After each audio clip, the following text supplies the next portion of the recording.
Hi, I'm Patty Markham Peterson, and as an SAIC, I am blessed to serve and assist people to live healthier and happier lives. We're in some very interesting times here on planet Earth. The energy that we're swimming in is unlike anything we've been in before. You may notice that time feels like it's going faster. There's a lot of chaos, fear out there, and yet there's polarity. There's greater light. This light gives us an opportunity to lift into the truth of who we are as divine beings.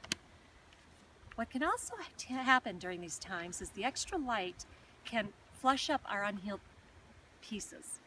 They may be wounds, they may be unconscious patterns, habits that are no longer serving who we are. And how may that look? It could come up as an emotional imbalance, a physical symptom, job losses, relationship changes, and for some people, it turns into a dark night of the soul.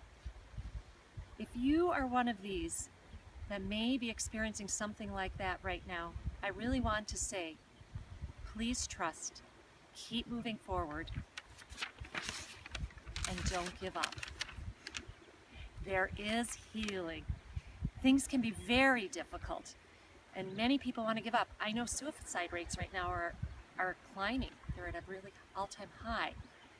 And I want to share that I walked through my own dark night of the soul this past winter, and I understand how we may begin to doubt everything. Ourselves, our connection to God, Source, Spirit.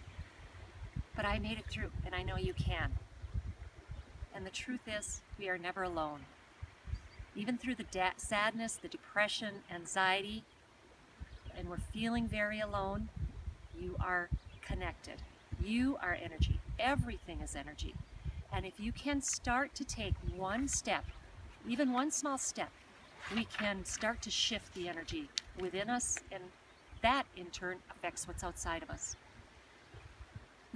Within us, we have many energy bodies. The outer energy body is your spiritual. Next is the mental, emotional, and then the physical. And true healing begins when we address all those layers.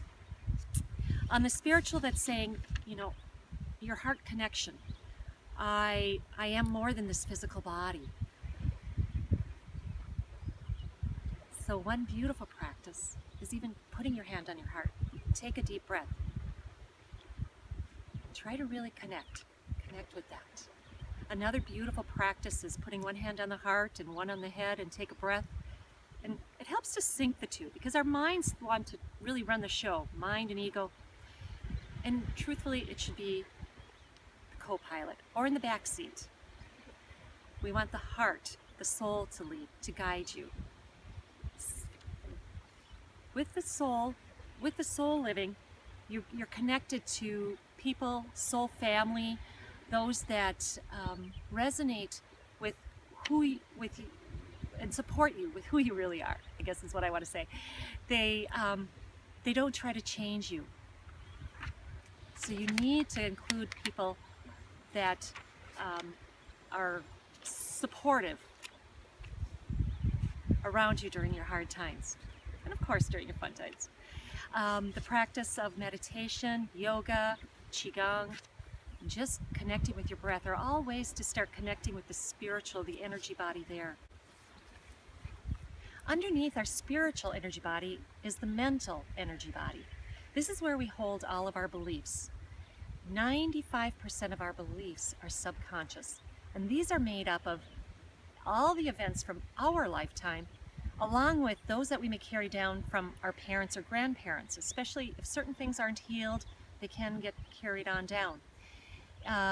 Some believe that we carry on past life beliefs here.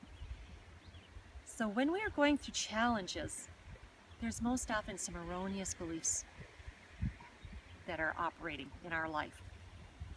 How many of us believe I'm not good enough, or I deserve to be punished, or these are life scripts that can be operating in our lives until we recognize them and can reframe them.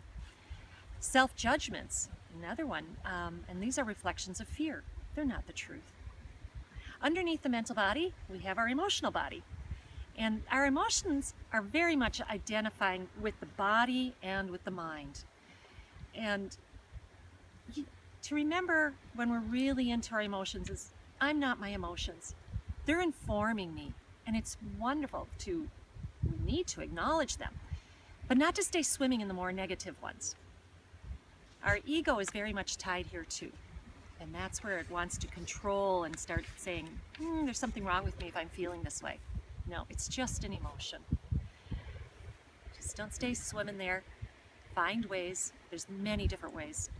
I like EFT, theta healing. There's many tools out there that can start shifting some of our if we're getting stuck in a groove with those emotions. And underneath that then is the physical body. And so the physical body is very much being affected by all of these energy bodies. And this then encompasses what kind of self-care? Do you really love your physical body? Are you gentle with yourself, self-accepting? How about your diet? The diet affects how you feel. Our gut is very much related to the brain. And other physical things, are you getting out in the sun? Getting that good energy into the eyes. Movement, move. I know it was so hard for me at times to get out and move my body. I was so exhausted. But anything you can do will help to increase some of the good chemicals in the brain. Spend time in nature. I would literally go lay under a tree, stand next to a tree, get on the ground. There's a lot of good healing energy there too. So just remember, within all challenges, there are gifts. There are jewels. There's opportunities to really discover who is the truth. What is the truth of me? Who am I? What is my authentic beingness? Are we ready to really claim that? Will we look and take this opportunity to discover what fears are underneath, what uncertainties may be hiding, and that are ready to be rescripted? Remember, everything is energy. Everything is connected. Keep taking action. One seemingly small step can be a catalyst for many shifts in your life.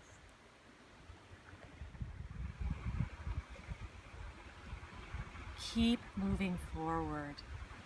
Go to your heart. Reach out. Receive the help and the support.